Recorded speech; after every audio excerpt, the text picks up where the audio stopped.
Hello, my name is Dennis Hopp. I'm a physical therapist from Council Bluffs, Iowa, and I've discovered a set of treatments called geometry of the body, and they are treatments to work with moving the body in the way the body is designed to move. These exercises are available at geometryofthebody.com.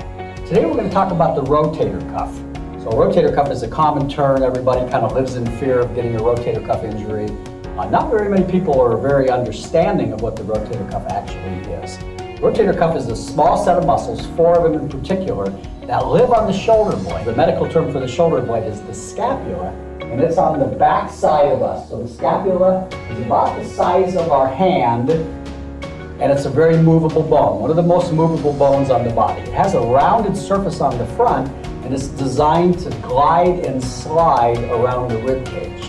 The reason we want to understand the scapula better is that the rotator cuff lives on the shoulder blade. 3 of the muscles of the 4 muscles of the rotator cuff, 3 of them live on the back, and 1 of them live on the front. Okay, if you've had a rotator cuff strain recently, or you're concerned maybe that's what your shoulder injury is, make sure you get it properly screened. Go to your doctor, perhaps your orthopedic surgeon, just to make sure. We need to get to an MRI level to make sure it's not torn. But most of the rotator cuff injuries are not surgical repairs, are not tears. Most of them are strains. Since it's a muscle group, the rotator cuff is comprised of muscle groups. The most common injury is a strain of the muscle group.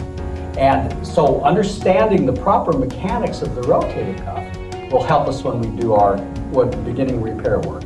Of course, looking on the internet will give you a wide variety of exercises that are available, and most of them are fairly valid. This is a couple more using geometry of the body techniques that you probably haven't seen before. Okay, one of the things we do all the time with geometry of the body is we link the movement of the body to breathing.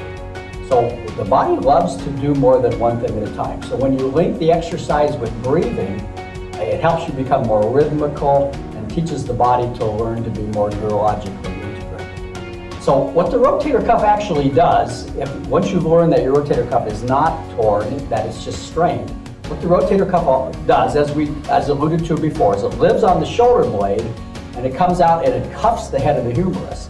So there's the cuffing portion of it. So the muscles live on the back of the shoulder blade, and then they come out laterally and engulf or encapsulate the head of the humerus, so they're always cuffing. So when you're moving your arm through space, the rotator cuff is doing its cuffing action. It's kind of hanging on all the time when you do that. It's also prepared to turn the shaft of the humerus. When I turn my arm, the shaft of the humerus, both internally and externally, that's what the rotator cuff does. Using geometry of the body techniques, we also learn that the body elongates, moves farther away from midline during the extension phase, and then moves back towards midline during the flexion phase. So if we put all these together, a different rotator cuff exercise might look like this. Turning the arm to the inside while we move the shoulder blade away from the spine, turning the humerus to the outside when we move the shoulder blade closer to the spine. So internal rotation and external rotation while mobilizing the scapula. And then of course we add internal breathing, breathe in when we turn in, we breathe out when we turn out. And if we do this in a variety of directions, we begin to engage the rotator cuff to performing the way it's designed to form. Of course, things that are uncomfortable have to be done carefully and slowly, but over time, over the course of a week or 2, you can open up the connection between the rotator cuff moving the shoulder blade and the rotator cuff rotating the humerus, especially if you take your time, go slow, and incorporate the breathing techniques.